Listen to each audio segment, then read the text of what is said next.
హిందువులుగా మనం భగవదారాధన రకరకాలుగా చేస్తాము. ఇప్పుడు గురువుగారు మొన్న అనుగ్రహ భాషలో ఇప్పుడు స్త్రీలలోనూ అమ్మవారిని ఆరాధిస్తాము, బాలకుల్లోనూ ఆరాధిస్తాము. దీంట్లో మనం వృక్షాలని, నదులని కూడా మనం ఆరాధిస్తాం.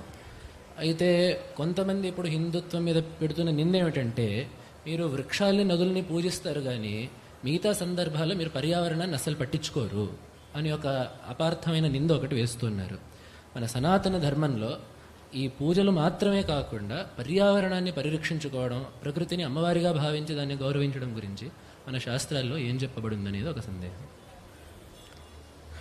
అంటే హిందువులు పర్యావరణాన్ని రక్షించడంలో దృష్టి పెట్టరు, కానీ చెట్లని, మొక్కల్ని, వీటన్నింటినీ పూజిస్తూ ఉంటారు అనేటటువంటి మాట ఇలా ఆక్షేపణ చేసేవాళ్ళు ఉన్నారు. అయితే అసలు ఈ పర్యావరణ యొక్క సంరక్షణ చెయ్యాలి, ప్రత్యేకంగా దాని గురించి ఆలోచించి దాని సంరక్షణ చెయ్యాలి అనే మాట, ఈ అవసరం ఇది ఎప్పటి నుంచి వచ్చింది? ఇటీవల కాలం నుంచి. అంటే ఎప్పుడైతే ఈ ఆధునికమైనటువంటి వస్తువులన్నింటినీ కూడా కనిపెట్టి, అంటే ఈ పర్యావరణానికి మారకంగా ఉండేటటువంటి వస్తువులన్నింటినీ కూడా కనిపెట్టి ఇష్టం వచ్చినట్టుగా చేసేటటువంటి ప్రకృతిని పట్టించుకోకుండా ఇష్టం వచ్చినట్టుగా ఉచ్ఛృంఖలంగా ప్రవర్తించేటటువంటి, ఆ ప్రకృతిని నాశనం చేసేటటువంటి, ఈ కాలుష్యం వచ్చేటటువంటివి, ఇవన్నీ కూడా చేయడం ఎప్పటి నుంచి మొదలైందో అప్పటి నుంచి దీని అవసరం ఏర్పడింది. కానీ వెనకటి కాలం నుంచి అసలు అవసరమే లేదు. అంటే ఏమిటి? పర్యావరణాన్ని రక్షించాలి అనేటటువంటి, ఎందుకంటే పర్యావరణాన్ని ఎప్పుడు రక్షించాలి? పర్యావరణకి హాని కలిగినప్పుడు రక్షించాలి. పర్యావరణానికి ఎప్పుడు హాని కలుగుతుంది? అటువంటి పనులను చేసినప్పుడు హాని కలుగుతుంది. అటువంటి పనులను చేసే ఇది ఎప్పటి నుంచి వచ్చింది? పర్యావరణానికి హాని కలిగేటటువంటి పనులు ఎప్పటి నుంచి మొదలైనాయి? ఇటీవల కాలం నుంచి మొదలైనాయి. అంటే దాదాపుగా 100 ఏళ్ళు, 150 ఏళ్ల క్రితం అసలు ఆ పర్యావరణాన్ని రక్షించాలి అని ప్రత్యేకంగా దాని గురించి ఆలోచించాల్సిన అవసరమే లేకపోయింది. ఎందుకంటే అప్పటి కాలంలో ఉన్న పర్యావరణాన్ని రక్షించుకొని దాని నుంచి ఎంత ప్రయోజనం పొందగలమో అంత మాత్రం చేస్తూ ఉండేవాళ్ళు. అటువంటి అవసరం అనేది ఇప్పుడు వచ్చింది. కాబట్టి ఇప్పుడు ఏమైంది అంటే, అటువంటి అవసరం అనేది వచ్చింది ఇప్పుడు కనిపెట్టినటువంటి వస్తువులన్నీ కూడా ఇలా వచ్చినాయి. కాబట్టి మనిషి ఇప్పుడు ఏం చేయాలి అని అంటే, అలాగని ఇప్పుడు కనిపెట్టినటువంటి వస్తువులన్నింటినీ వదిలేద్దామా, వీటన్నిటిని కూడా వదిలేసేద్దామా అని అంటే అది కుదరదు. ఎందుకంటే ఈ వాటి వల్ల ఎంతో ఉపయోగం కలుగుతోంది, మనిషే కనిపెట్టాడు, వాటిని చక్కగా ఉపయోగించుకోవడం వల్ల ఎంతో లాభం కలుగుతోంది. కాబట్టి ఇప్పుడు ఉన్న సమస్య ఎక్కడ అనంటే, పర్యావరణాన్ని తప్పకుండా రక్షించాల్సిందే. కాబట్టి పర్యావరణాన్ని రక్షించాలి, దానికి కావలసినటువంటి పనులను చెయ్యాలి, పర్యావరణానికి హాని కలిగించేటటువంటి పనులని చెయ్యకూడదు అనేటటువంటి విషయాన్ని మన ధర్మం ప్రత్యేకంగా చెప్పకపోయినా అది చెయ్యాల్సిందే. అంటే అలాగని ప్రత్యేకంగా ఎందుకు చెప్పలేదు అనంటే, పర్యావరణానికి హాని కలిగించేటటువంటి పనులని మన ధర్మం అసలు చెప్పనే లేదు. శాస్త్రముల్లో ఉన్నటువంటి ఏ ఆచరణని తీసుకున్నా కూడా అందులో పర్యావరణానికి ఉపకారం కలిగేటటువంటి పనులే ఉన్నాయి తప్ప పర్యావరణానికి హాని కలిగించేటటువంటి ఆచరణలు లేవు, మన ధర్మంలోనే లేవు. కాబట్టి ఆ పర్యావరణం యొక్క రక్షణ గురించి ప్రత్యేకంగా ఆలోచించాల్సిన అవసరమే లేకపోయింది వెనకటి కాలంలో.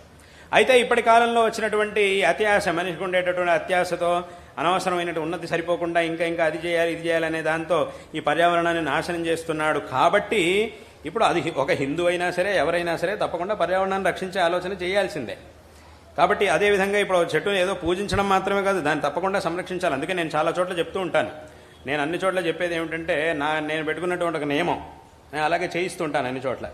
ఎక్కడైనా ఇంకా తప్పనిసరి పరిస్థితుల్లో ఏదైనా ఒక చెట్టుని నరకాల్సి వచ్చింది, తీయాల్సి వచ్చింది అనంటే దానికి ప్రత్యామ్నాయంగా కనీసం 3 చెట్లనైనా సరే ఇంకో చోట నాటాలి. మళ్ళీ ఏదో ఇంకా తప్పలేదు, ఈ చెట్టును నరకాల్సి వచ్చింది, తీయాల్సి వచ్చింది అనేటటువంటి అనివార్యమైన పరిస్థితి వస్తే గనక దానికి కనీసం 3, దానిపైన ఇంకా 10 పెడతాం, 10 నాటుతాం, 15 నాటుతాం అంటే ఇంకా సంతోషమే. కానీ తప్పకుండా 1కి 3 నాటాల్సిందే. ఎందుకంటే దాని యొక్క అవసరం అనేది చాలా ఉండనే ఉంది. కాబట్టి ఇక్కడ ఆ ప్రకృతిని పూజిస్తున్నాము అనేది మన ధర్మంలో ఉన్నప్పుడు దాన్ని సంరక్షించాలి అనే మాటని ప్రత్యేకంగా చెప్పాల్సిన అవసరమే లేదు. దానిలోనే ఇది కూడా వచ్చింది. కాబట్టి అయితే దాన్ని చేస్తున్నారా లేదా అనేది వేరే విషయం. ఇప్పుడు నదులు ఉన్నాయి, నదులన్నీ కూడా కలుషితం అయిపోతుంటాయి. అది నదులన్నీ కూడా కలుషితం అయిపోతుంటాయంటే మనం వాటిని సరి చేసుకోవాల్సిన బాధ్యత కూడా మనదే. నదుల్ని పూజించడం మాత్రమే కాకుండా వాటిని కలుషితంగా చేయకూడదు అనేటటువంటి ఆలోచన కూడా తప్పకుండా చేయాల్సిందే. అంటే ఇంకా నదిని పూజించాలి, ప్రకృతిని పూజించాలి అని చెప్పినప్పుడు ఒకవైపు పూజిస్తాము, ఇంకోవైపు మళ్ళీ నాశనం చేస్తాము అని అంటే అది కుదురుతుందా? అసలు రెండు పరస్పర విరుద్ధాలు కదా. కాబట్టి పూజిస్తున్నాము అనంటే రక్షిస్తేనే కదా దాన్ని పూజించడానికి సాధ్యమయ్యేది. కాబట్టి పూజిస్తున్నాము అనంటే రక్షించాలి అనేటటువంటి అర్థం దానిలోనే వచ్చేసింది. కాబట్టి అది తప్పకుండా చేయాల్సిందే, అందులో ఏ విధమైనటువంటి సందేహం లేదు. కాబట్టి దాన్ని ప్రత్యేకంగా చెప్పలేదంతే, ప్రత్యేకంగా దాన్ని చెప్పలేదంతే, కానీ అది ఉండనే ఉంది. అది పూజించాలి అని చెప్పినప్పుడే రక్షించాలి అనే విషయం దాంట్లో వచ్చేస్తుంది. రక్షించాలి అని చెప్పినంత మాత్రాన పూజించాలి అనే అర్థం రాకపోవచ్చు, కానీ పూజించాలి అని చెప్పినప్పుడు రక్షించాలి అనే అర్థం తప్పకుండా దాంట్లో రానే వస్తుంది. దాన్ని మళ్ళీ ప్రత్యేకంగా చెప్పాల్సినటువంటి అవసరం లేదు. కాబట్టి అది ఉండనే ఉంది. తప్పకుండా అందరూ కూడా ప్రకృతిని రక్షించుకోవాలి, ఈ ప్రకృతిని సంరక్షించాలి. అందుకే మీరు చాలామంది కూడా వినుండొచ్చు, మనం శృంగేరిలో మన పీఠంలో ఏ కార్యక్రమాలు, ఏ భగవద్ ఆరాధనలు చేసినా కూడా ఒక సంకల్పం, మహాసంకల్పం అనేది పఠించడం ఒకటి ఉంటుంది.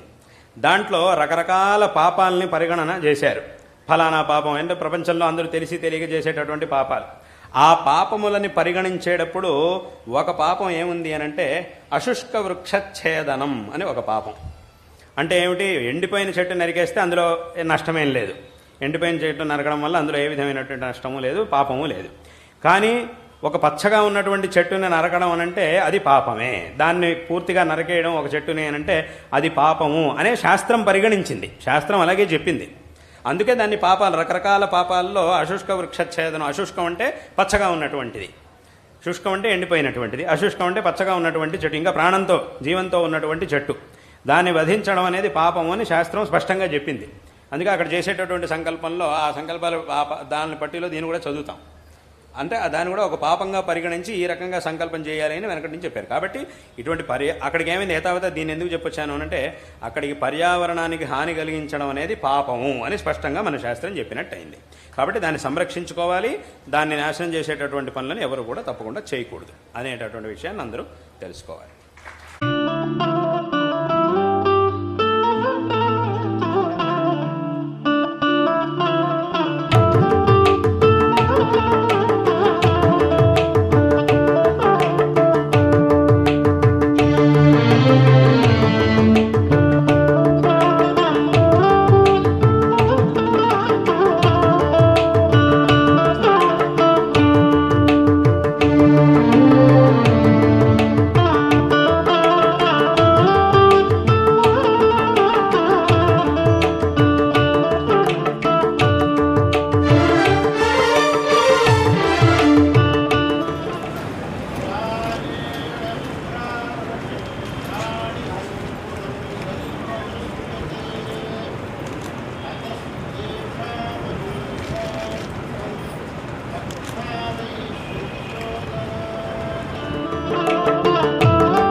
ஞானத்தை அடைந்தால் மோட்சம் கிடைக்கும்ங்கிற சாஸ்திரம் சொன்ன இந்த மார்க்கம் உண்டோ அதுதான் சரியான மார்க்கம்.